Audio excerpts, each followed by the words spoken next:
যানজট হলো এটা একটা পরিকল্পনা। এই যানজট সম্পূর্ণ পরিকল্পনা করে তৈরি করা হচ্ছে। আমরা বলছি যে আমাদের সাথে আলোচনা করেন, ঢাকা শহরের যানজট কমে যাবে। তারা কিন্তু আমাদের সাথে আলোচনা করে না, তারা আলোচনা করে ওই বোর্ডের মুয়াজ্জম স্যারের সাথে, যারা পরিকল্পনা করে আমাদেরকে দিন দিন একটা ফাঁদে ফেলে দিচ্ছে। এখন তো আপনার রাজধানীর যে পরিবেশ, রাজধানীর এই পরিবেশে যে আইনই করা হোক না কেন, এই আইন কোনো চালক বা যাত্রী কেউই মানবে না। কারণ জিনিসপাতির যে অসহনীয় মূল্য, মানুষের মাথা হলেও উদাসীন, তারা সড়কের আইন কিভাবে মানবে?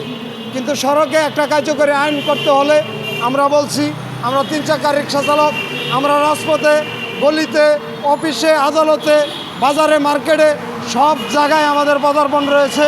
আমাদের চাইতে যোগাযোগ ব্যবস্থার খবর এই দেশের কেউ জানে না। আমরা বলছি আমাদের সাথে আলোচনা করেন, রাজধানীর যানজট কমে যাবে, পূর্ণমূল্য মানুষের ক্রয় ক্ষমতার মধ্যে চলে আসবে। এবং সড়ক দুর্ঘটনা, আজকে সড়ক দুর্ঘটনায় কমপক্ষে 10 জন মারা গেছে। তো এই যে সড়ক দুর্ঘটনা, এটা সরকার নিয়ন্ত্রণের কোনো ব্যবস্থা করে না কেন?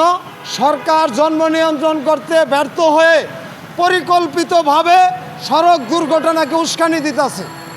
তারা সড়ক দুর্ঘটনা বন্ধ করার কোনো ব্যবস্থা তৈরি করতেছে না। আমরা বলছি আমাদের সাথে আলোচনা করেন, দুর্ঘটনা কমে আসবে। দুর্ঘটনা এটা চালকরা করে না, দুর্ঘটনা সবাই মিলে ঘটায়া চালকদের ঘাড়ে চাপায় দেওয়া হচ্ছে। এবং এই যে ট্রাফিকের ভূমিকা নিয়ে যে কথা তুলছে, বিভিন্ন গণমাধ্যম বলতেছে যে ট্রাফিকরা ঠিকমতো কাম করছে না। আমি এটার সাথে দ্বিমত পোষণ করছি। প্রিয় দেশবাসী, একটা মহল পুলিশের মনোবল ভেঙে দেওয়ার জন্য এ ধরনের একটা আজে বাজে খবর প্রকাশ করতেছে। ট্রাফিক পুলিশ এবং পুলিশ তারা তাদের দায়িত্ব, নিষ্ঠা এবং খুব দায়িত্বশীলভাবে পালন করতেছে, কিন্তু আমরা চালকেরা তাদের কথা মানি না, তাদের কথা আমরা মানি না। কিন্তু উল্টা দোষারোপ করা হচ্ছে যে তারা ট্রাফিক আইন ঠিকমতো পালন করতেছে না। এগুলো বলে জাতিকে বিভ্রান্তির দিকে দেওয়া হচ্ছে। সর্বোপরি কথা হলো কি, এই যে শিক্ষিতদের আন্দোলন, আপনারা জানেন 1952 সালে যে আন্দোলনটা রচনা হয়েছিল সেটা শিক্ষিতদের ছিল। 1971 সালে যে আন্দোলনটা হয়েছিল সেটা শিক্ষিতদের ছিল।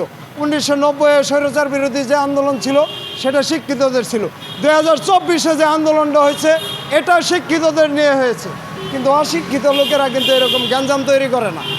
আজকে শ্রমিকদের ভিতরে অসন্তোষ, সারা বাংলাদেশ সহ বিশ্বব্যাপী জানতেছে যে শ্রমিকরা কর্মের জন্য লড়াই করতেছে, কিন্তু তারা এতদিন স্বীকৃত এবং প্রতিষ্ঠিত শ্রমিক। আমরা যে রিক্সা শ্রমিক, এই দেশ স্বাধীন হওয়ার আগ থেকেই আমরা দেশের যোগাযোগ ব্যবস্থা সচল করি, কিন্তু আমাদের নিয়ে কিন্তু কেউ কোনো কথা বলতেছে না।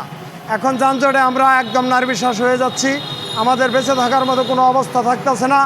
ঘর ভাড়ার জন্য বাড়িওয়ালারা আমাদের সাথে খারাপ আচরণ করতেছে, অনেকে ফ্যামিলি নিয়ে রাস্তার মোড়ে মোড়ে চলে আসতেছে, অনেকে ছেলেমেয়ের সংসার ফেলে দিয়ে রাস্তায় থাকতেছে। আমি বলবো যে এ ধরনের অযৌক্তিক আন্দোলন না করে দেশবাসীকে নিয়ে এই যুদ্ধবিধ্বস্ত দেশ কীভাবে পুনর্গঠন করা যায় এ ধরনের আন্দোলন নিয়ে আপনারা সামনে আসেন। আপনারা মানুষের মুখাপেক্ষি হন, দেশবাসী আপনাদেরকে সমর্থন করবে।